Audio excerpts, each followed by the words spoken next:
All right, guys. I don't know if this is going to work or not, but I'm going to try it. Just trust me. I've been working on this song and it's Christmas night. So bear with me. Here it comes.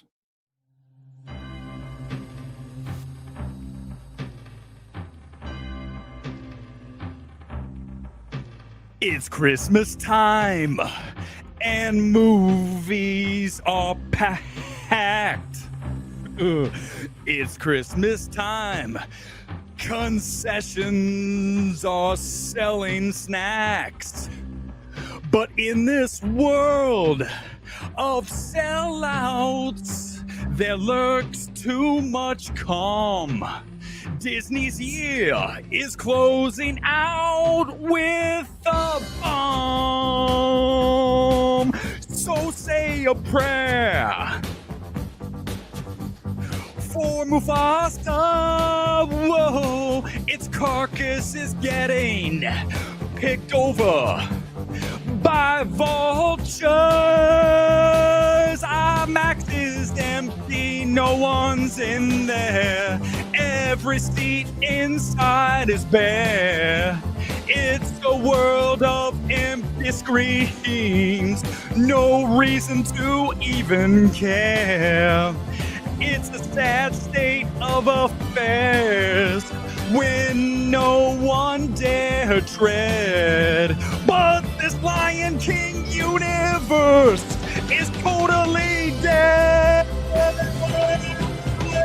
No, there won't be anyone watching Mufasa. No, the greatest gift, it'll get an early death. No cash, no sequel, nothing. A complete and total mess. Well, tonight, thank God it's Mufasa. I must confess. Last time you're ever going to hear me sing. But I figured on Christmas night, we would hammer Disney, we would trash Mufasa, bombing in IMAX, and we'd have some fun with a classic song. Hopefully you enjoyed that. I worked on the lyrics for the past 24 hours. So this is not something that just occurred. I was reading off of a teleprompter for the first time ever in the history of this show. So please bear with me as we get ready to start. That's a good opening. It's a fun opening because what I'm about to do is not going to be very much fun. We're going to talk about Nosferatu.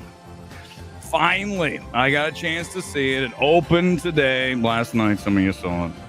And it's Robert Eggers back, and get ready as Band-Aid disappears and we go live from the City of Angels. It's Christmas night, everybody. Here we go.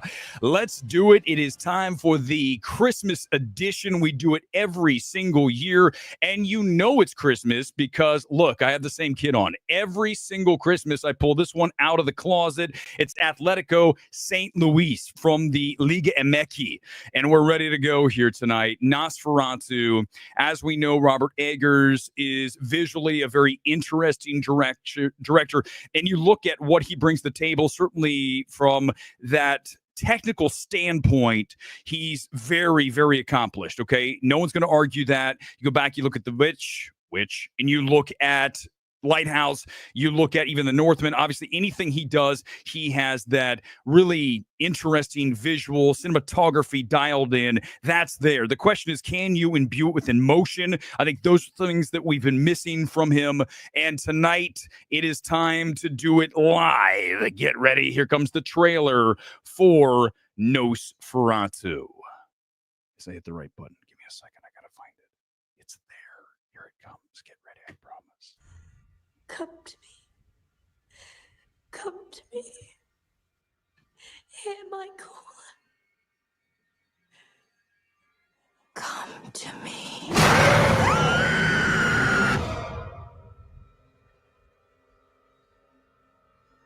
Professor,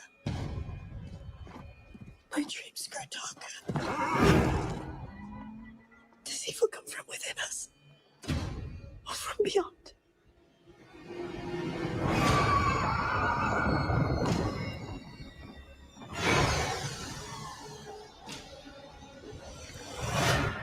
He is coming. He is coming. He is coming to us.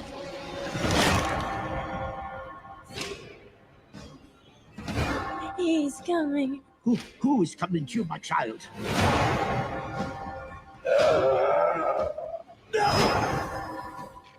Did you guys catch that he is coming? I think it's said about 25 times in this movie. He is coming. He is coming. And when he gets there, he's going to have a mustache. He has a mustache. Like me. Why does Nosferatu have a mustache? Okay, that's the biggest question you'll be asking after watching this.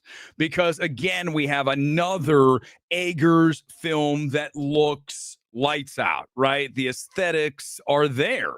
I mean, you're talking about the production design, very strong here. Obviously, cinematography, all of that is here and it's very present. You just saw it in the trailer.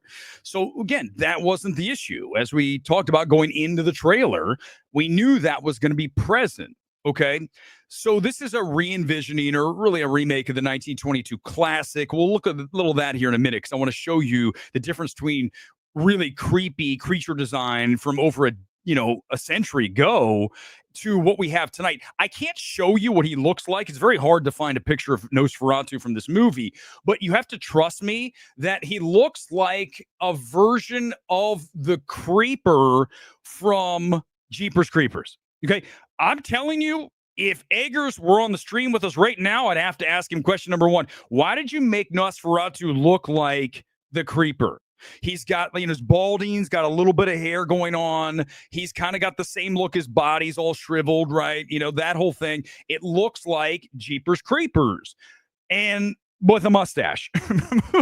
Now, I understand someone said in the original vampire, right? You go back to Dracula, that one of the characters, maybe he had a mustache. I don't remember any, right? Not the actual vampire creature. It looks bad. Okay. That's a problem. There's more issues. I'm just going to tell you right now. That is an issue when you have your scary, quote unquote, even if you want to just call him eerie, whatever you want to, it's not scary. Okay. But why does he have a mustache? It's terrible. Okay. And look, this is my reaction in the chair. This is the number one problem is not that he has a mustache. That's just, I want to point that out and make sure people are aware that if you take away one thing, I want you, when you run into Robert Eggers somewhere, say, why does he have a mustache? And then he says, well, it's part of the, I don't care. It looks dumb. Right. Even if you want to make it true to the source material, you're going to say to yourself, well, that doesn't look good. Right. You have to know. Like, what are you doing? It's really bad. Okay. It's bad. Look, here it is. If I were at home watching this instead of down at AMC in my nice comfy, you can see me there in recliner, I would have hit the fast forward mark at about an hour. I've had enough. I like everything I've seen from cinematography, production design, right? Some of the sound, all that's there. But I'm bored. Okay. Because this film drags big time drag, especially over the second half. I mean, even the first half slow. Everything needs to be compressed. It's over 2 hours, like 205 with credits, maybe 210. It feels like it's about 3. And I know that it felt long because everyone's getting up and walking around. I'm like, why are you guys getting up? Because they're bored. Audiences don't get up and start walking around the theater if they're having fun, if they're into the film. If they're bored and they're going to take a piss or going to refill that second or third beer because they're so bored I got to get drunk. That's what's happening. And plus, I had a baby in my screening tonight. I tell you that. I tweeted it out. I'm talking like a couple weeks old. The mom and the dad were there sitting in front of me. I was sitting in the row, like right in the middle where you walk up, and right in front of me to the left. And she had the baby. The mom had the baby with headphones, like shooting headphones. I was like, what are you doing bringing a baby to Nosferatu? Why are you doing that? And then the baby starts crying, so she takes it out. Then here's the good news. Now, just quickly on the baby update. I was just like you see me in my seat. I was bored, and so was the baby. The baby fell asleep. So that's good. That's a sign. That was good for me in the movie. It's not good for audiences if the baby fell asleep. Baby wasn't even interested in Nosferatu, right? So when you look at people getting up, filling up concessions, one guy had like his bucket of popcorn. Listen, I was so bored. He had his bucket of popcorn. He was dumping it in his face and popcorn. I was like, where am I? And what is happening here on Christmas night? The baby, people walking around, it's just nuts. But this film is so dull. And here's what I said. If you look at what you see here in front of you, the out of theater reaction, me, rolling my eyes, half awake, I was going back and forth in my seat. You have a little recliner there at AMC. You see my hand, my elbows on it. I was leaning one side and then the other, like I'm on a transatlantic flight. So bored. Oh my God, I'm so bored. Here's what I said. I said, you would think test screening a movie for months and months and months would create a final cut more frightening or compelling than just Eggers aesthetics, but here we are. And by the way, you guys know, what do I do? What do I always do? What do I do? Get ready. Here comes the receipt. This, I still have this. I want to make sure everyone can see this and make it really big. Do you or do you not? Give me a thumbs up if you see this right now. Everybody, you see it. I know you do. Do not lie to me. What does that say? It says Nosferatu test screening. I got this and I can't believe I kept it. It's for tonight. And listen, there's one thing you need to know about MMT and this dude right here. I have fucking receipts. If I say something happened, it happened. Okay? I don't make shit up. The baby had headphones on and the baby was crying and then the baby fell asleep. And this film was test screened. Can you guys see the date on that? October 24th, 2023. That was one of the first test screenings of this. That went on for months and months and months. It wasn't one or two. They were passing these out in front of the AMC at Burbank for, I'm not kidding you, at least 4 or 5 months. So they were in test screening hell on this because they knew it was boring. So you see, now listen, here's the deal. I can see it. I don't need to know. But this is the ammo and the backup I have when I tell you that this thing was in test screening hell. That's what I love. Where's my film Twitter people? Roll up, bitches. Roll up on Christmas night. Roll up. You lose every time because I bring receipts and you lost again. So if you don't like it, too bad. Sit down, get some popcorn, and join the show because we rule and we always are the victor when it comes to delivering the verdict. This film is not good. And that's your proof on the test screening. In addition to that, not only is the dragging is bad. Here's what we also have. We have uneven performances across the board. Okay, when you look at everyone in this film, you go to Nicholas Hoult, who I think is okay. I've never been blown away by Nicholas Hoult.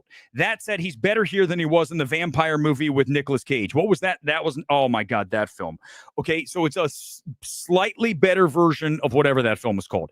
You guys come in, I know you all remember what it was called. I forget. It's one word and I don't remember it. And then you look at this film, and at least Holt is, I guess, capable. He's a good-looking dude, all that. I think you look at Lily Rose, who is a perfect mix of mom and dad. I mean, you can't miss Vanessa Paradis and Johnny Depp. When you look at her, you're just like, oh, weird. DNA is freaky because it is a perfect combination of the two of them. And she also looks like Keira Knightley. She's like the 2024 version, Nepo baby, of Keira Knightley. And she's fine. It's again, not award performances, none of these things. But then you look at Aaron Taylor Johnson. There's times I'm like, this is like community theater kind of stuff. And then you've got, oh gosh, here he comes. You knew he's coming back. So you work with him in the Lighthouse. When you look at William Dafoe doing what he always does, doing his weird kind of, oh, I'm the eccentric guy that we saw in Poor Things, we saw in Lighthouse, we see here, we see over and over. Listen, what an actor, right? But there's only so much William Dafoe I can take. And I've seen just about enough of him being weird, even though that's kind of what he is. He's a weird looking dude.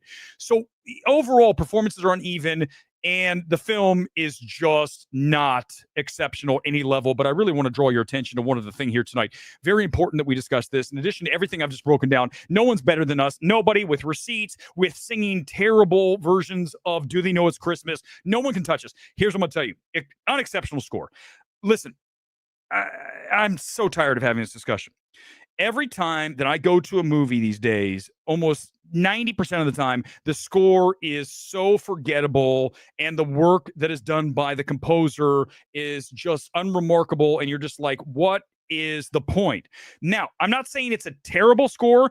I'm telling you that if you were to dress this in a Micah Levi score, if you were to dress this in the Ludwig Göransson score, he's not going to do it. He's not going to do it. But I'm just saying, if you could get Reznor Ross, instantly the film's better, right? Because it's like a terrible hamburger. If you have great condiments, then suddenly it's okay. The bun's good, the ketchup's tasty, there's some mayo, the cheese is good. That's what you're doing here. So if you slap a Michael Levi score and install it rip this one off. And the guy who did this, I think, is a friend. He's done like 2 things. I mean, here it is. Here's the IMDb. You can see, let's pull him up. This is all, by the way, no one's doing what I'm doing here tonight. No one has talked about this in the film because they're all like, it's a masterpiece. No, it's a masterpiece. Now let's go look. We'll go look in a second. Not just give me a second. I want to show you guys what I'm talking about here when I find this guy. Here he is. Okay, so here he is. His name is Robin Carolyn, and let's check out his credits. Here he is. He's done Northman and Nosferatu. He's done 2 things. How? What? Obviously, he's a friend, right? Clearly, he's a friend. And can I just point, let's just go ahead and drag Eggers a little more. I know it's Christmas night. Let's go ahead and drag him. I don't know if Eggers stepped in to A24 and got his brothers the deal for the front room, but I'm here to tell you that for that alone, he should be ostracized and should be sent out to pasture for like 6 months to a year. I think it's time to start calling Robert Eggers the most overrated director working in Hollywood today. I'm here to tell you this is why I don't get invited to anything. I don't care. This is what I get to do. I get to do this. You all who want to say this don't get to do it because you all playing the game. I'm not playing the game. I'm not playing the game. I've got test screening forms in front of me. I've got hammering people in front of me. I've got bad lyrics to Do You Know It's Christmas in front of me. You can't touch it. I'm here to tell you that Eggers might be the single most overrated director in Hollywood today. And it's not just that, right? It's also, I'm not kidding. When you guys, if you suffered through the front room, there is no fucking universe in which those brothers should have ever had a film that was in a multiplex. Ever.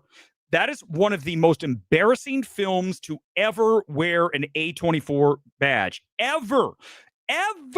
In the history, the 10 years plus of films, and there have been some bad A24, some great A24, but really, you talk about a wild flux of quality. And Front Room is going to end up being, if not our number 1, tied for number 1 with another A24 film. You guys already know what that is. You didn't see them. You didn't watch some of these films. You got to understand, I've suffered through virtually everything in the theater this year, except for Transformers 1, which I guess was okay. I didn't watch that or Moana 2. I'm allowed to say no. Instead, I had to sit through the Front Room, but at least it's giving me something to work with for the worst of the year coming up here in the next week or so, in addition to the other film from A24 that we shall not discuss tonight. My score is, let's just talk about this real quick before I get to the score. The fix here is there's a whole lot of work. Okay. So again, let me just show it to you one more time for the receipts. There it is. It's Nosferatu. This is the test screening form. Okay. You guys can see it right there. Tuesday after. If I was at this test screening and they said, what are your notes? The MMT fix is very simple. There's a whole lot of work to do. I mean, I don't know where to start. The first thing I would say is, can we get rid of Nosferatu's mustache like they did Henry Cavill's in Justice League? Is it possible to CGI out? I don't care if he loses some of his lip like Cavill did. I want the mustache gone. Can we CGI that out? Okay, that's a start. Now, can we get someone else to compose this? It's terrible. Do you have Michael Levi's number? I can probably get it from A24.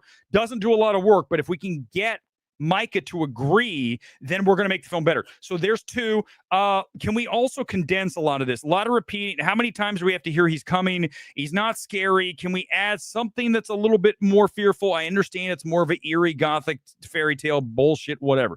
Here's the thing. At least make it sort of scary. The opening scene is the best scene in the movie. That's it. Once you're past that and you get to the title card, just walk out. That's my advice, because you're already going to see good cinematography. You're going to have a really good jolt. That's when the baby was involved. The baby was totally into the movie with his headphones on. And then as soon as the title card was over, the baby's asleep. He's got his headphones on. And then, hold on. Let me see if I can play the role of the baby in Nosferatu. Give me a second. I think it has still in my head. Here they are. Let me just grab these real quick. This was the baby in Nosferatu in front of me when the movie got about half. I can't even turn these things around at this point. When the movie got about halfway through, the baby is like this, right? Here's the baby. So if anyone cuts this, the baby's like this, watching Nosferatu, and then after the title, that's the baby. The baby's out. The baby's asleep. And then about almost near the end, the baby woke up, and mom took the baby out to the lobby. So again, this is the baby in Nosferatu tonight. Richard, you're 100% right. David Lowery definitely deserves more love than Eggers. No question about it. And you go to David Lowery and you look at, first of all, Eggers has never had a film nearly as great as A Ghost Story. And then also you go, listen, the thing I like about David Lowery is he's very diverse, right? You've got A Ghost Story, you've got The Old Man with the Gun, you've got Pete's Dragon, you've got The Green Knight. I mean, he's really diverse. Eggers is a one-note. He's a one-trick pony, right? Here it is. Look, cinematography. Also, on one other note I want to mention here tonight, by the way, baby inside the movie tonight. That's why I got the headphones on. Here's the thing. The reality is that I think this film could have been shot and probably should have been shot black and white, because I know it harkens back to the 22 version, and we'll look at that in a second. I want to pull it up. But what I want to mention is I think the film looks better in black and white, even though the color palette here is very muted. Obviously, he's not going to go for really bright colors. And again, production design strong, cinematography. If this film's black and white, go back and look at Aroma. Roma's a better film because it's black and white, right? Those choices elevate the film. I understand he probably is like, I already made Lighthouse black and white. Nosferatu, the original's in black and white. I just think that that's another choice in the MMT fix that I would probably recommend. But MMT score on this, it's not as low as I just sounded, 65%, because at least it has interesting elements to work with. It's just not a great film. I do not recommend the film, but it's better than The Front Room, his brother's film. I mean, that's atrocious. I wouldn't recommend that to anybody. The Worst Enemy, someone, whoever you know, The Front Room is oh my God, no, just don't. I like the stream now seeing, I understand why they hit the face in the marketing. It looks stupid. That's true. It does. That's what I think. It looks. It doesn't look. He's not menacing. It's Skarsgård, right?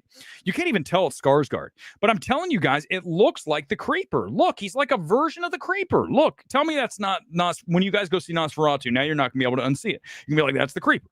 Jeepers Creepers is a better movie than this. Also, can I say one other thing about Jeepers Creepers in this movie? When Nosferatu's drinking blood, he drinks it like the Creeper ate people. Remember when the Creeper? He's like that. That's what Nosferatu did. Wait a second. Eggers, are you like stealing shit from Jeepers Creepers? That's the only. Why are we number one? I don't care about views or whatever. Who cares? Who's number one? MMT. No one beats us. Nobody. Robert, thank you. Nosferatu, 30 out of 69. This is a great callback. This is a wonderful. You know what? On my scale, that's about right. I might actually have it at 39 out of 69. This, for those of you who don't know, this goes back to the night when I was digging through Rotten Tomatoes and I found an Australian site that gave films blank out of 20. I'm like, what? Out of 20? And then Solly came in. I can't deal with Solly's tweets. His comments are too much. He said, I give this film 67 out of 69, and Robert's doubling down. I really should change the scale on MMT to 69. So in that case, this would be like a 39 out of 69. I think that's right. You're a little lower than me, Robert. MMT, the only critic this year who can't be pretty. Thank you, Radel. I mean, listen, again, I tell you guys all the time, I go into these things and I am as objective as possible. And I told you guys, I'm not a huge Eggers fan. I mean, I've liked his work stylistically, but I've never been blown away by one of his films. I do not like The Lighthouse at all. I don't think it's funny. And I'll tell you, the one time I had to listen to the critic tell me that The Lighthouse, I was in a screening for something else, and I heard this critic who's a loudmouth. I mean, and I'm not loud in critics. By the way, even the critics have to know this. I'm not loud inside of a screening. I'm very chill. I don't want to talk to any of them. They're like, ugh. So here's the thing. So I was there. And this critic, I don't need to mention, was like, it's so hilarious, the fart jokes in The Lighthouse. Like, holy fuck, you're dumb. Like, you're really stupid. Do you understand these people that you're listening to in Brazil? Oh, The Lighthouse is hilarious. The fart jokes. What? That's funny? What the fuck? What's funny to you? These people are not very bright. Okay, they're not talented.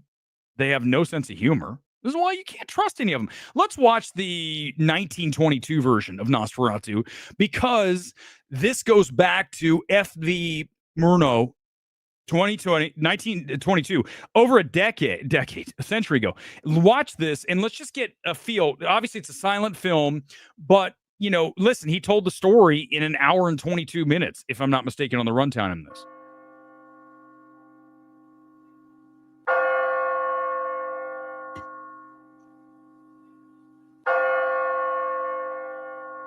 Again, iconic Dracula, iconic creature coming up.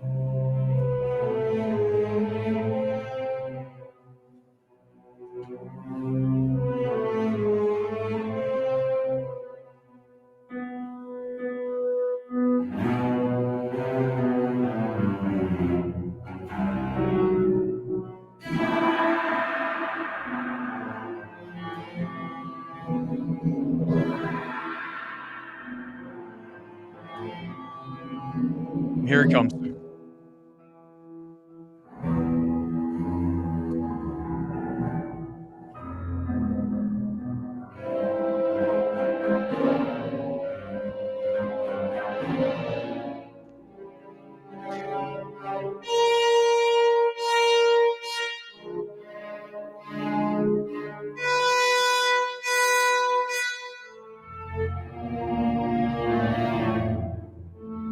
Here we go.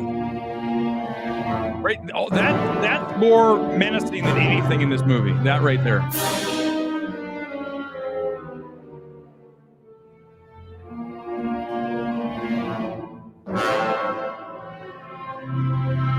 Okay, just quickly on this. Does Nosferatu have a mustache? Everybody, can you tell me?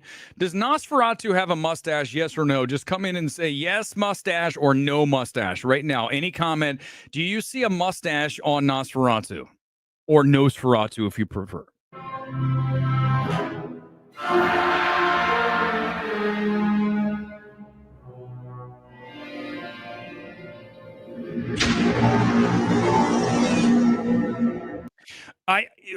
Exactly, Kuzma. No mustache. There's no mustache. Why does he have a mustache? Why does he have a mustache? I got a mustache. What's going on here? But you look at that, obviously iconic film going over a century ago, and those images. I remember when I was a kid, I used to go to the library with mom, and I say, "Hey, can I get some books on monsters?" They had this like series of books. Anybody who like is old school like me, they remember there was like these orange backed books. They were little like kids books, and they had like different versions of like monsters, Frankenstein, Godzilla. It was like all these like creature features from the movies. And I remember the Dracula one, and of course I had a picture of that. I'm like, that's fucking scary. I was a little kid. I'm like, damn, man, who's that? Who's that bald fang bitch? And I was like, that's scary. This Nosferatu, you're not going to be scared of. You're going to say, why does he have a mustache like Yosemite Sam? That's not what you should be saying watching a movie. Why does he have a mustache? Is he Tom Selleck? Is that dead Tom Selleck playing Nosferatu? What? Who is that? It looks like that. It's like a porn star. Is that Ron Jeremy as Nosferatu?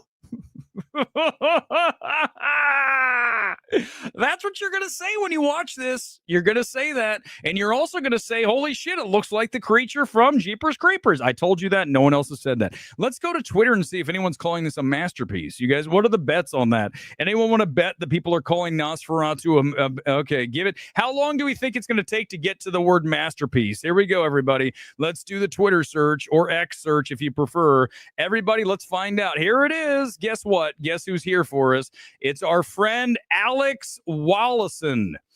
Robert Eggers' Nosferatu is a masterpiece, his magnum opus, in fact. So thank God.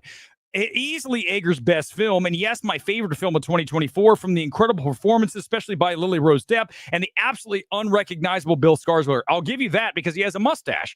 If he didn't have the mustache, I would have said that's Skarsgård. Look, it's Pennywise.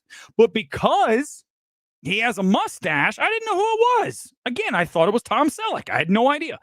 On a technical level, Nosferatu is great. The acting is solid. Visually, it's gorgeous. The musical score is phenomenal.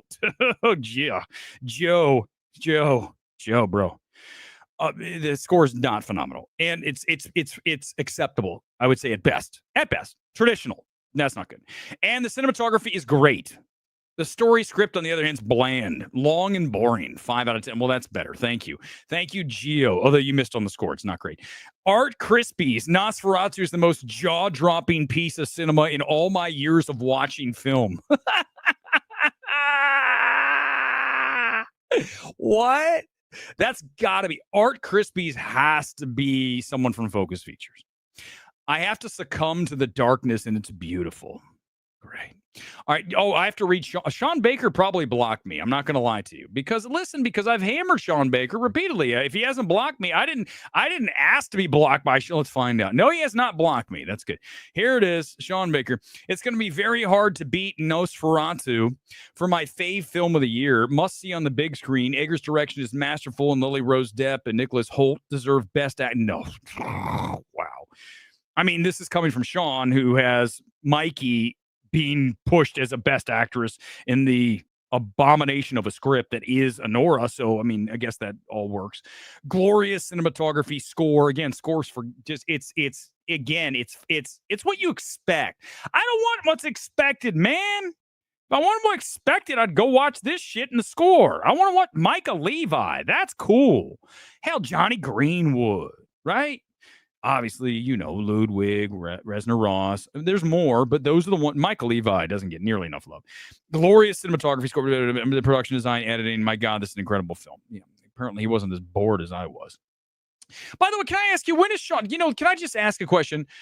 Jaws are dropping when people realize they dropped $16 to see a guy with a mustache. That's a good one. It's true. No, I'm not kidding you. When he first shows up, so when Nosferatu shows up, and by the way, Sean Baker, of course, is going to say something good. He's a director. These directors aren't going to hammer a film. You guys know that, right? Stephen King's never hammer. They'll hammer me. Weber's toxic. He's bad news. He said my film. No, they don't even do that. They behind the scenes say that shit. I told you the Daniels went crying to A24 because I was bashing everything everywhere over and over. And they're like, and A24 like it just disowned me. I'm like, good. Because guess what? Now that you guys suck so bad, I'm glad I don't have anything to do with you. I don't have to worry about it. I didn't get a care package from A24 this year. I'm thrilled because I would have thrown it right into the dumpster. Like the films that you should have thrown in the dumpster, The Front Room, and Tuesday, and Civil War. Ugh. By the way, do you see Civil War on any best of lists? Very few. It's not good. It's a masterpiece. So, listen, Baker's like, yeah, of course he's going to say it's good. And listen, I'm telling you, when he comes on with the mustache, I was like, is that just for a minute? Is he going to shave the mustache? Is Nosferatu is that like an outfit? Is he wearing a disguise? I'm assuming that Nosferatu is going to ditch the mustache in the second half of the film. He's going to say, ha, fuckers, I had a fake mustache on, and now you can't tell that it's the real Nosferatu. Then I would have said, okay, this is good. But it doesn't happen. He has the mustache the entire film. Do you guys know how bad that is? Can I repeat that? I'm not waiting till I see someone saying wait till Y2K. I'm not going to see it, Jeffrey. I'm not going to see Y2K. If I watch Y2K, I'm going to have another terrible film on my hands. That'd be the worst. How far into the movie until they show Nosferatu? That's a great question. I'm going to say, by the way, Gongrel, I'm just pushing some. Gongrel fell asleep, but he's back. By the way, any super chats, I'm splitting with Gongrel tonight. It's Christmas. Here's what I'm going to tell you is, listen, the only thing I will say positive, I've said a lot of bad things. I did say production design, cinematography, right? And I said this, but when you look at the other thing he does well, he at least holds Nosferatu the full mustache until about 45 minutes to an hour in. So we don't get to see the mustached Nosferatu until a little bit. It's not like the first, you see it for like a flash frame, but it's not long enough to realize he has a mustache. Then once you realize he has a mustache, you're like, fuck me, what? Why does he have a mustache? And then someone already came into my tweets, by the way, when I said that, and they were like, well, back in the time, it was traditional. Like, I don't give a shit. Don't start explaining things, film Twitter, nerd. Let me tell you something. It doesn't work. Why are you explaining shit? It doesn't work. It looks dumb. It doesn't look scary. He has a mustache. It's bad. It's really bad. It'd be like if the Creeper had a fake mustache. What is this, Harpo Marx? Bad. Groucho Marx. Whichever one of the fucking outfits. Bo is afraid or Anora. Richard, don't do this to me. It's Christmas night. I'm trying to have a fun stream. I'm already saying, do they know it's Christmas with my own version? I'm not doing it. I'm not answering that question. I'm not going to sit through either one. No, I won't play that game. I'm not going to do the FMK version. Not doing it. I won't do it. The movies are relaxed. It is a movie. No, Sand Hill, I will not relax. What? Hold on. Everybody, this is my kind of comment. Hey, everybody, it's a movie. Relax. I don't know why you're taking it so. I understand, buddy. But the reality is, would you be excited? I would be Chris Stockman if well, the movie was interesting to look at, but I didn't find it all that engaging. I almost dozed off. He wouldn't even say that. He's fucking milk toast. Okay, Sand Hill, It's not my fault. No respect for key grips. That's true, Sully. Remember that? Let's see if I can find that. Where our boy, remember my boy, strange loser motherfucking Harbor. Excuse me on Christmas. So that guy, he's taking selfies in the movie when it's the credits. How dare you not respect the key grip like that? He could be in the audience. He could be waiting for his name in the press screening with 10 people. He could, that are already walking out the door. He could be there. How dare you? They make, listen, can I just say something? That film Twitter is full of the biggest bunch of victimhood bitches on the planet. It's always, oh, this and that, it's an outrage, and Weber's being, now shut up, stop being such a P word. It's Christmas, otherwise say, stop, and stop defending the mustache. Can we go back talking about September 5th? I mean, I guess we can. We've kind of trashed the film for a while here. I mean, listen, it's over 30 minutes. I've gone 30 minutes with the song. Okay, maybe a little. Here's the deal. That's hard to do. And I've hammered, all the points have been valid. All the points have been valid, and including the fact that he looks like the creeper. That's a win for me. Let's just quickly, and then we'll talk. I want to just look at sales, because I did say that Lion King, remember my song, if you guys missed it, you have to watch it, go back and watch the replay. I sang Do They Know It's Christmas to the death of Mufasa. I think it's one of the better moments of MMT. The singing's not great, but if you listen to the lyrics, I think you'll see that it's pretty fucking solid.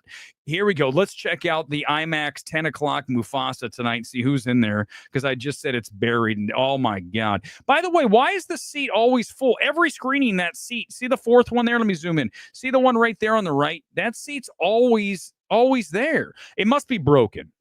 Or Disney's buying that one seat. Next time I go to AMC 2016 to 26, when I go to the 16, I wish it was 26. That'd be even better.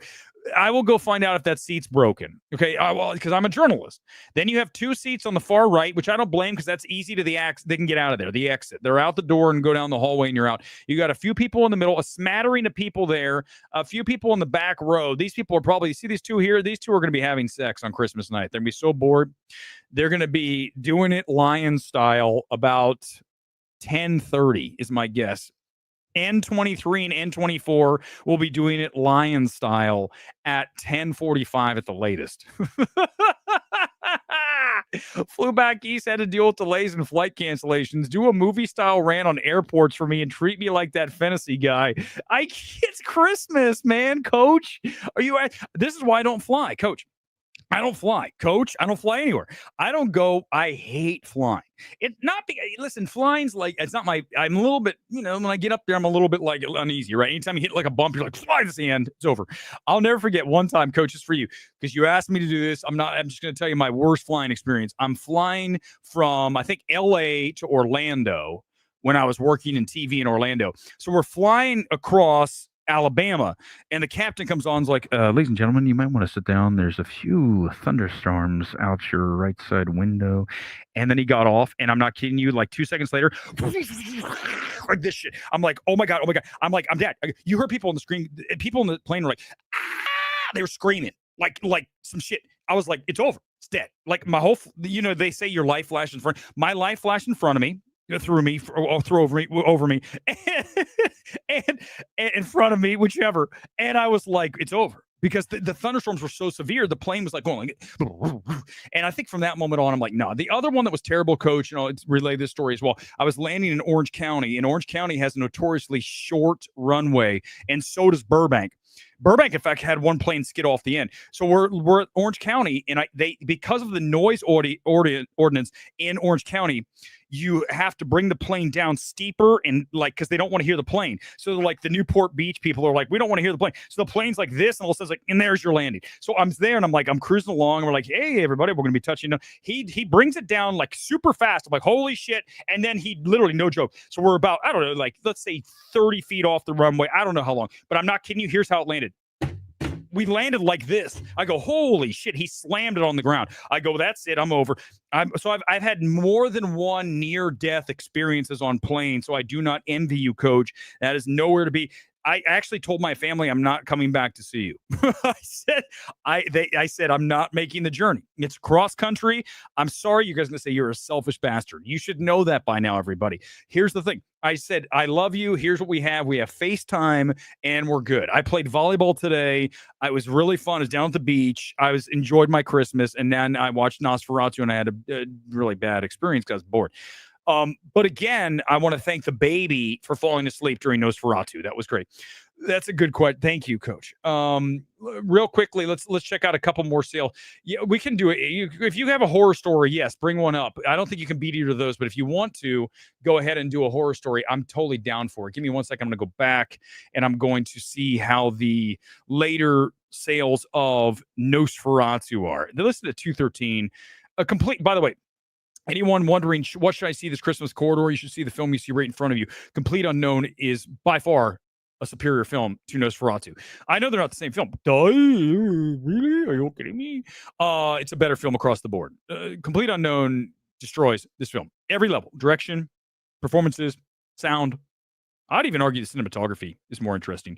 I think one of the things about Eggers is all of his shots start centered, right? Pretty much everything's centered, and then you're either zooming in, out, or you're panning right, left, or maybe a slight tilt. Everything is so almost technically frigid, right? That I feel like at times there's a lot of ADR going on here. By the way, no one else can do what I'm doing, just so you know that, except for executive or someone who's like, fuck, Weber's good. He sees this shit. I told you guys, I have magic eye. Okay. I have magic eye. When I watch these films, I'm looking at the book and all of a sudden I see the 3D shit. So I'm watching the ADR, but here's why, because a lot of these shots are tracking shots and then, pan, then zoom into, there's a lot of really hard shots to get. But I think when you're doing that so often, you lose sometimes the performance because then you're ADRing it, or you're so focused on getting the actor to the exact perfect spot so you can then start your zoom that you start to get lost in the technical aspects rather than the overall effect of the film. And for me, that's been a problem with Eggers. You see it here as well. Also, I go back to Roma, a film that I really listen. There's a lot to like about Roma, but one of the problems with that film is every film is a long take. So because of that gimmick, and go back to Eggers' gimmick of everything looking great, it is kind of a gimmick, right? I'm not saying it's a gimmicky thing, but it is kind of his thing, right? Every shot looks like it could hang in an art museum. Well, guess what? I don't want to be in an art museum. I want to be in a movie theater and also look at good art, but I also want to be moved by it. And you want to look no further, by the way, than Nickel Boys. Nickel Boys, art, installation, but actually more effective as a film as well. That is why Nickel Boys is winning cinematography awards at all these critics groups. It's better than the cinematography of Nosferatu. And I can tell you that because I've seen both. Nickel Boys, better film than Nosferatu. I would put Nickel Boys and Complete Unknown as your two top films to see over the Christmas corridor. No question. Nothing else. I haven't seen Sonic. I'm not going to see it. So, and then you look at the films I love this year. They're already gone. Obviously, The Substance, Handling the Undead, which is a small neon film, love. And then you look at, what's another film we loved? In the two I just mentioned, there's something else in there. I'll get to my top 10. Obviously, Asphalt City. Okay, everybody get out there, bring go-karts. Asphalt City. There's a lot of films that I really like direction, and Eggers wouldn't even be in my top directors of the year, right? So, yeah. I'm going to get to the Brutalist, by the way, at some point. Someone I saw in the comments saying Brutalist.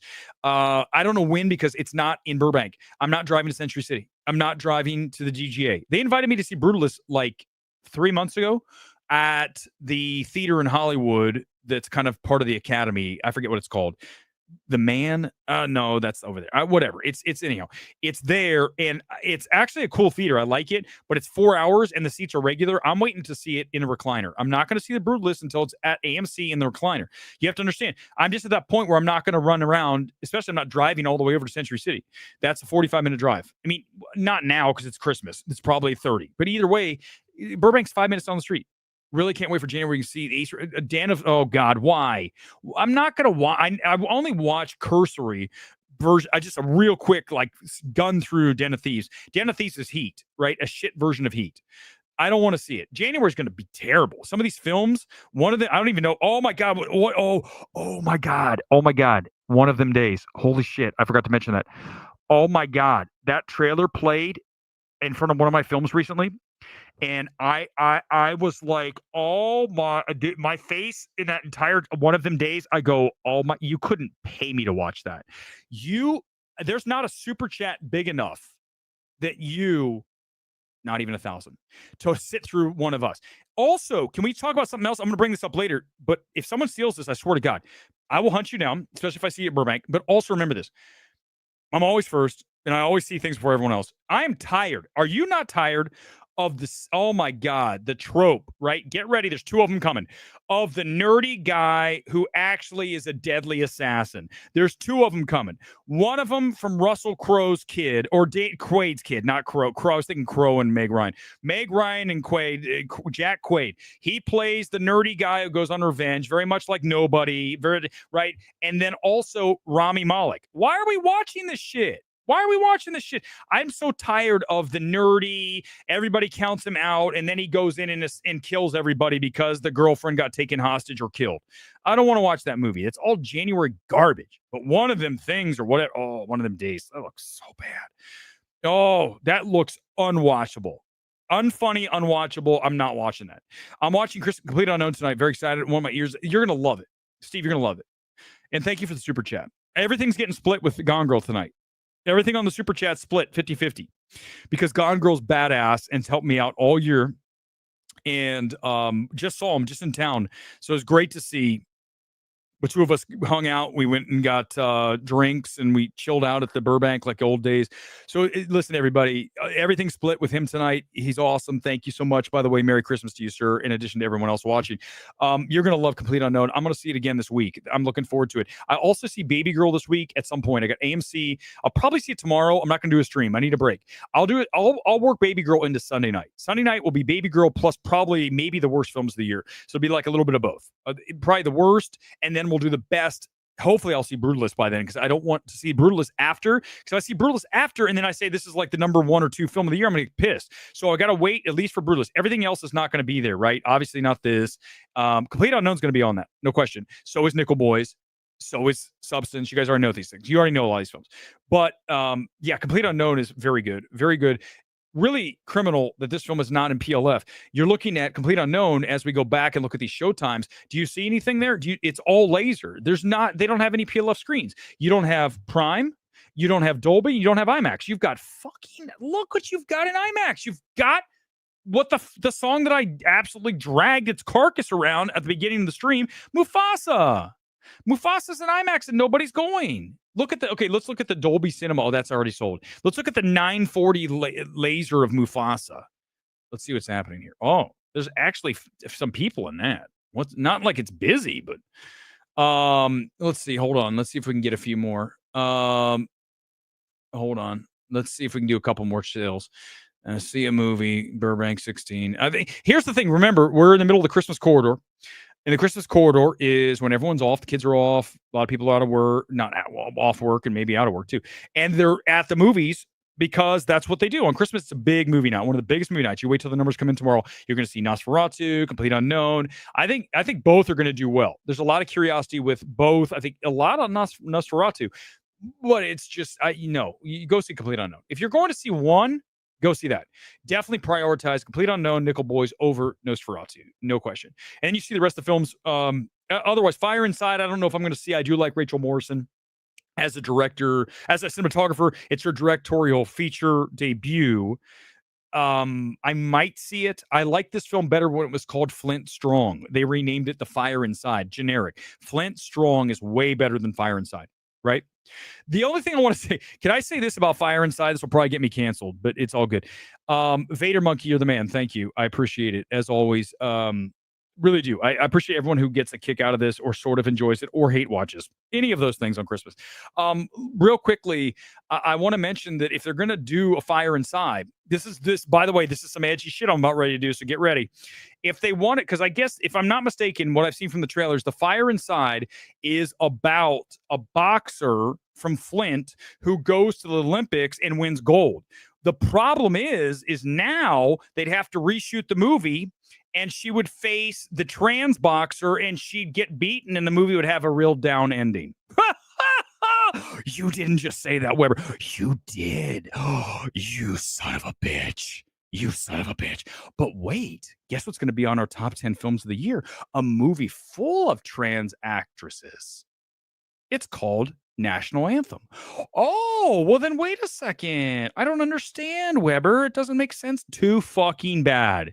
You'll never figure me out. Good luck. Zone of interest. That's interesting. You know, funny. Hold on. I think I have it here. I was literally going to add it. It's funny you say that, Richard. I was about ready to add this to the walls. Here's the FYC screener. I have this from last year. It's not that interesting, right? If I put it up on the wall, it's okay, but it's not as good as Batman or X, Tar. It doesn't look right. That looks okay. It's got to be down below. I think about that visually when I'm setting up this board. I'm looking at myself saying, what looks good? And if you guys can pick, I moved Dunkirk over. I got Soul up there now. But anyhow, back to Zone of Interest. It's funny because I had it on the floor. I was thinking about adding it. I really like Zone of Interest. One of our best films of the year for sure last year. Because it's very interesting from an artistic standpoint, the way that he made the film. You go back and look at Jonathan Glazer, and I always forget it. Don't ask me the name of the Alien movie, with ScarJo. Every time I want to remember the movie, I always forget. I just saw it on the re-release last year. But the creative direction on this and the way that the film is shot is what makes it interesting, right? We've seen this story so many times of the concentration camp. I'm not suggesting, it's another concentration, but you know what I'm saying? Whenever you change the POV, you'll give me a different perspective on the shot, on the film. Then I'm going to be interested. Go back to Nickel Boys. Nickel Boys is a better film because of that POV direction. At times, I think it suffers a little bit. At the beginning, you're going to be a little disoriented. But once you lock into Nickel Boys, you're going to realize that's a better creative choice, okay? So Zone of Interest, for that very reason, and especially the sound, right? One of the best films of the year last year. No question about it. Fake account as the trans boxer up there with Hawk Tua as far as 2024 celebrities nobody cares about anymore. Exactly. Yes. I just thought it was funny when I watched that trailer and I was like, well, maybe she wouldn't win under the skin. Thank you. Maybe she wouldn't win gold. Remember that? I mean, I'm just saying maybe it would be a different whatever. Let me do what I want to do. Merry Christmas. Hey, it's Steve. Yes, Vader Monkey rocks. So do all you. You all rock. Everybody. Johnny. Everybody who's here all the time. And if you come once in a blue moon, we love you all. A couple more minutes. We're out of here. I got less than 10. Let's see what else we can show here tonight. I can do open comments here. It is Christmas night. So Complete Unknown was fantastic. Sammy's getting a nomination. No question about it. Complete Unknown movie, the entire Christmas quarter. Yes, you got it. You guys know we're right. Guys, listen, think about this. I'm going to see it. We'll have it on Friday. Saturday, Sunday, whatever day I'm going to do. Sunday. Just give me tomorrow off. I want to take a day. I don't want to do Baby Girl. All I just want to do is take a day. Just give me a few days. Here, I'll tell you. You go back and you look at all of the films we've evaluated here. I would suggest to you that no one in this space has a better batting average. Nobody. I've said it. Nobody across the board. We called Deadpool Wolverine entertaining as hell. Going to be a huge hit, right? We called it. Menzel was on that night, and he's like, "You're wrong." I'm like, "The hell, I'm wrong." Going to be fucking massive. People are going to love it. And what they do, they loved it. The NSYNC intro, which I said was unbelievably great, they loved it. You guys, here's the deal. So the thing that I bring to the table, a lot of people don't have, the ability to get into different moviegoers' shoes and to view it through their lens, like the baby in the headphones tonight. I saw Nosferatu through his lens, or her, I couldn't tell. It was dark.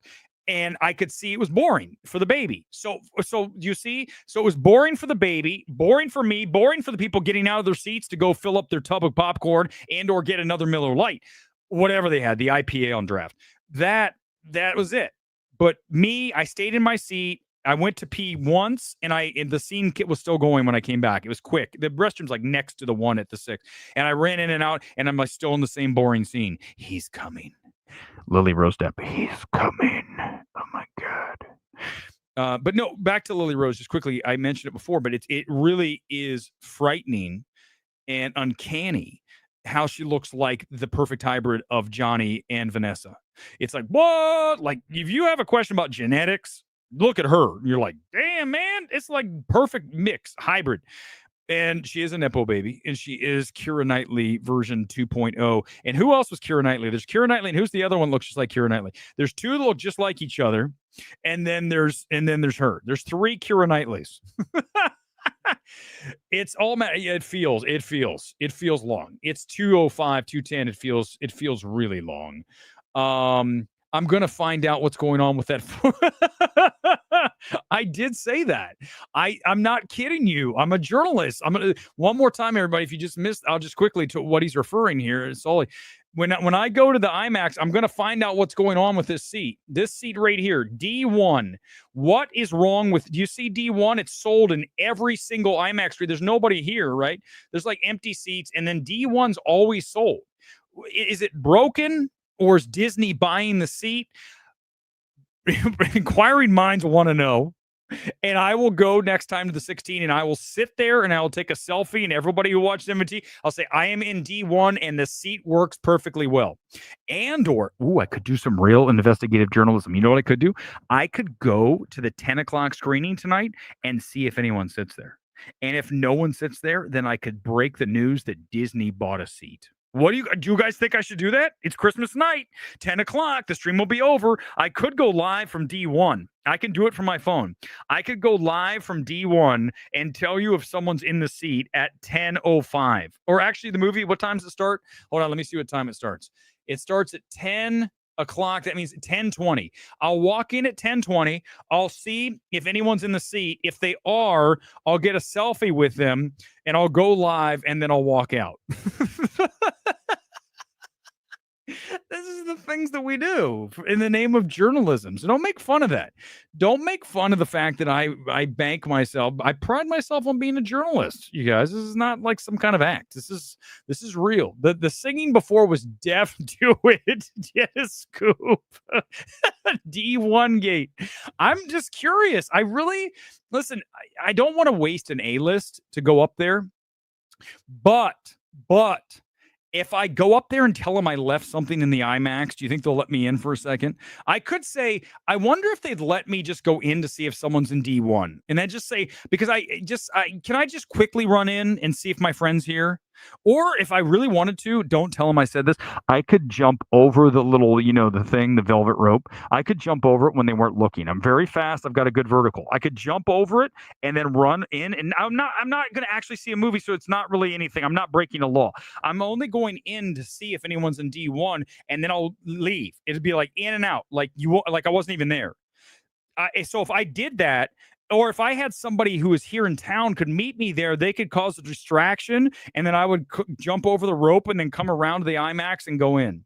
And not stay. Do you think I'm going to sit down and watch Lion King again? No, I'm not going to do that. But I want to see if someone's in D1 and see who it is that keeps buying that seat.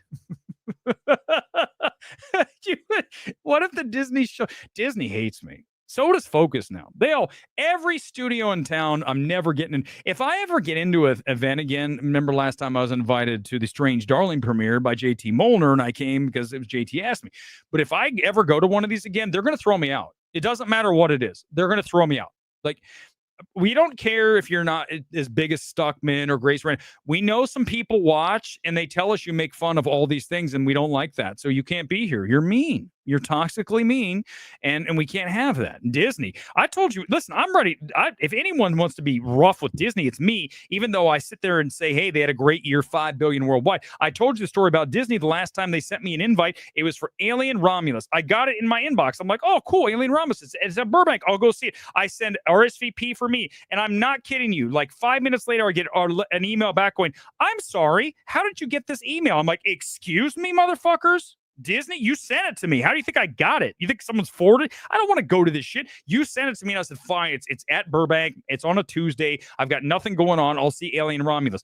And then they were like, no, I'm sorry, we can't let you go in. But we'll let all of these other shills, of course, we'll let the shills in, and all these other people have no publication, no outlet, no nothing. They don't even get any traction on their tweets. They're nobodies. But we'll let them come in. You know why? Because I'm fucking dangerous. If I come in and say Alien Romulus is shit, it's garbage, it'll go crazy. But I'm not trying. I liked Romulus. That's the funny thing, isn't it? After Disney pulled that fucking stunt, I came out and said I really liked Romulus. So you guys know I do not carry a grudge. I do not, what is it called? Carry an axe. Whatever the fuck it is. I don't do that. No grudges here. So I have no axe to grind. Thank you. I knew I'd come up with this. Here's the thing. Should I go or not? Guys, it's up to you. It's the last. I'm going to love Snow White. Watch out. What if I do? Bob Iger will never call me, even though I gave him the idea to put Complete Unknown into IMAX, and he won't even call me. Tell them you're there to inspect seat D1. Fantasy. What if I see Fantasy there? By the way, can I just say that one of the best comments ever was when I was roasting Fantasy for the 100th time the other night, and someone said, leave that 15-year-old boy alone. I go, that's it. I can't. You guys, I can't do this when you do that shit. It makes it very hard for me to stay focused when I have to read that shit. Ask him how old the popcorn. Oh, I could say I left my phone. Oh, they're not watching. No one at AMC 16 is watching right now. So if I go in there and D1's empty, but the seat's sold and I can sit in it, what's the story? I just quickly, I know this is really inside baseball, inside movie. I get it, but I'm just saying, I just want to walk through the story. If I get there and there's no one in the seat and the seat works and I can sit in the seat, then we have a story. Like, is this the kind of thing? Should I be sending emails to THR Variety Deadline and saying there's a mystery seat being bought D1 at the IMAX Burbank and it's for every show? Why is it sold? You need to look into this. You need to ask Disney if they're buying the seat. Would you think they would bite? I know the Wrap would, because the Wrap has no one reading them. They'd be like, that's a great story. The Wrap would be like, let's do it. That'll be our page 1 exclusive. D1, who's buying it? This stream is weird. Grace Randolph's in New York. She's not here. She's not here.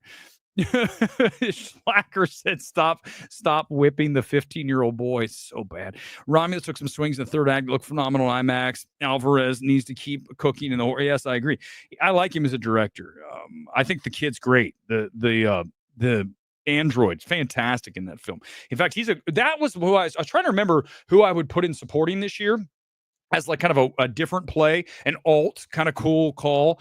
Obviously Hemsworth, Furiosa, and that kid from Romulus. They're great, both of them. But it's always the same old thing. Hey, let's give it to Defoe from Nosferatu. No, let's not. I mean, Defoe's doing Defoe. All right, guys, I think I might go try to see who's in D1. I mean, I'm bored. The movie starts in a little bit. If I do, I will report back. I'll just do a tweet. There's no one in D1, and some of you will get it. Some of you won't. I'm going to see you guys one more time. There it is. D1 is full. The whole thing is empty. Why is someone in that seat? Just quickly. Hold on. Before we go, I want to see if it's also tomorrow. Let's go to an IMAX tomorrow. Give me a second. Tomorrow. Let's go to Thursday. Okay, Mufasa. What the hell is the Lion King main event? You guys see that shit? What the hell is that? Let's see if anyone's going to see that. I bet you there's no one in there. Let's find out. Oh my God, that's dead. Dude, for a quote big event. What the hell is a main event? Let's find out. Hold on. Doesn't even say what is the main. What is it? Is there like a actual lion there? Are they bringing a lion in a cage and unleash it in the audience? Is that what they're doing? What's that all about? All right, let's check here. Let's check IMAX 10 a.m. Let's see if that seat's full. Yep, it's full. Okay, what do you guys think? It's got to be either broken or Disney's buying it. Which one do we think? Everybody vote quickly. Is it broken or is Disney buying it? You guys tell me. Let's look at another one, the 1 o'clock. Let's see if D1 is full. It's booked. D1 is full again. Let's go to the 7 o'clock. This is called, by the way, this is investigative journalism. This is how you win a Pulitzer Prize. This kind of shit. This is deep, hard-hitting journalism. 7 o'clock. It's sold again. D1. There's something going on here. Let's check the 10 o'clock tomorrow for the complete clean sweep of D1 for 24 hours. Hold on, everybody. We're rolling the dice. Is D1 full? An error has occurred. Are there even seats available? Oh my God, it's sold out? Hold on, let's hit it again. It's okay. All right. There's someone in D1 again. I think Disney's buying the seat. Disney is buying it and giving the ticket to Gore. Giving the ticket. Listen, no, they wouldn't do that because Gore hammers Disney. That's what's so weird. Gore like trashes Disney for all the woke shit over and over, and they still invite him. Oh, we got a seat for you, Chris Gore, but not me, who praises their movies and sometimes hammers the woke stuff, but in general is very fair. But nope, sorry, nope, we can't have you come in. We can have Gore come in. The death of Star Wars. Everything woke's broke, but not you. here's the good news I got for Disney. I don't fucking care.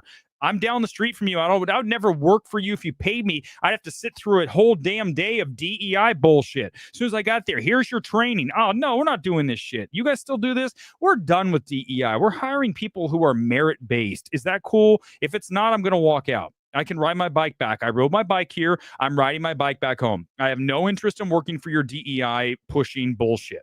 Not happening. I'm out of here. So you either say you're going to keep doing it or you're not. And if you say you are, then I'm leaving. So I don't want to work for Disney. So I have no interest in that.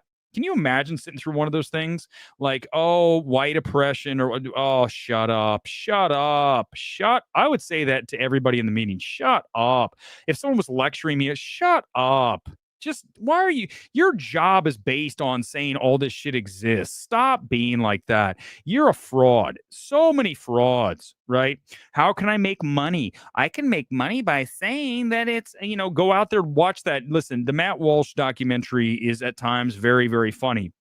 It's a total fucking grift, man. It's a grift. There are grifters everywhere. And if you can make money at something, look, a lot of the grifters are in the anti-woke space. I mean, let's be honest with each other. Everything is viewed through the anti-woke lens. Every single film. No. Yes, at times we can do that, but not every time. So that's not why we ever immediately say a film's bad. Little Mermaid, it's terrible because it's a black little. No, it's not. It was fine for what it was. She has a good voice. The movie was just okay. I didn't hate it. The song with the crab was terrible in the bed. Just one of the worst things with the Aquafina rap. Really awful. But the rest of it was at least watchable, looked okay. I was just like, yeah, whatever. Exactly. I don't grift, man. I need to grift more. How can I grift more? Can I seriously, you'd say just rail on everything, but that's the problem. I can't do it. If I rail on something I really like, it's going to come across as phony. Like all the people that watch trailer reactions, like, I watched a trailer reaction the other day of this guy. He was like, I don't know what was trailer reaction for Superman. And it was like this totally nerdy dude, right? Of course. And it's like this, he's like this. I'm like, what in the fuck are you doing? Are you even a real person? This guy's literally like, this is fucking pathetic. Watch my reaction. We did that on that stream a few times ago, right? Whenever that thing dropped, I watched it, I looked at it and was like, and then I hammered it. Like, I don't sit there and go, oh my God. And I'm out there with like Soups, all 4'2" of him, with the rest of the Superman cast coming in looking like I'd rather be anywhere here than this little person, than here in this shot. I'm not, Soups. Fucking Soups. But that guy's got more views. It doesn't have more credibility. That's the one thing I will say. Listen, if I at least have one thing, it's not a lot. Trust me when I say this, very little. I at least have credibility. I don't know, Harrison. I don't know why people watch that shit. It's secondhand embarrassment, right? I mean, you could definitely have secondhand embarrassment for my song tonight. It feels like I've been on since this morning. I don't know if I'm going to sing it again. That was enough. I feel like that was enough, but maybe for those who missed it, you know what? I spent so much time on it. Let's do it on the way out of here. Ladies and gentlemen, one more time from the top. If you missed it, here's what I'm going to do. I'm going to play my song I wrote about Mufasa. Just give me a second. It's set to Band-Aids. Do They Know It's Christmas? And just listen, please. I spent time on this, so please respect that I at least attempted to do this. Here comes our version. I'm going to pull up the different graphic. Get ready, guys. I'm going to sing it. I got to pull up my lyrics. Just bear with it, and then the stream's over. Here we go, everybody. From the top.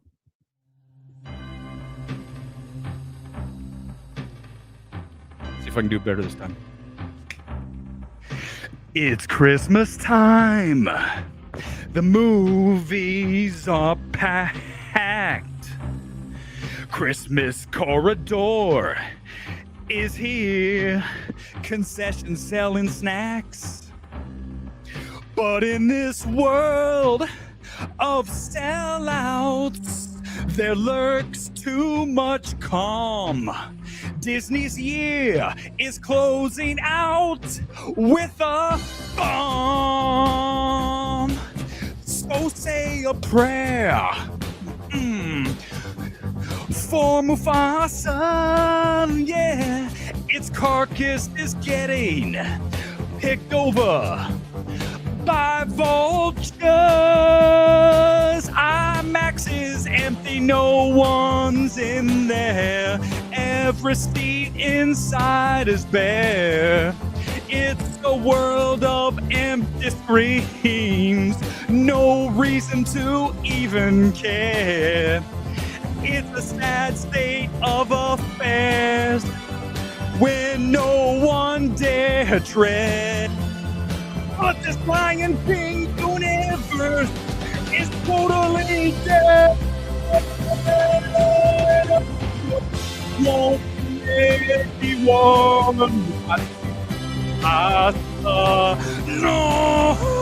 no, the greatest gift it'll get an early death. No past, no people, nothing. A complete and total mess. Well, tonight, thank God it's Mufasa. I must confess. Last thing. Being here, as always, Two Angels. I'm going to check out D1 at the AMC 16. Peace out. Merry Christmas, everybody.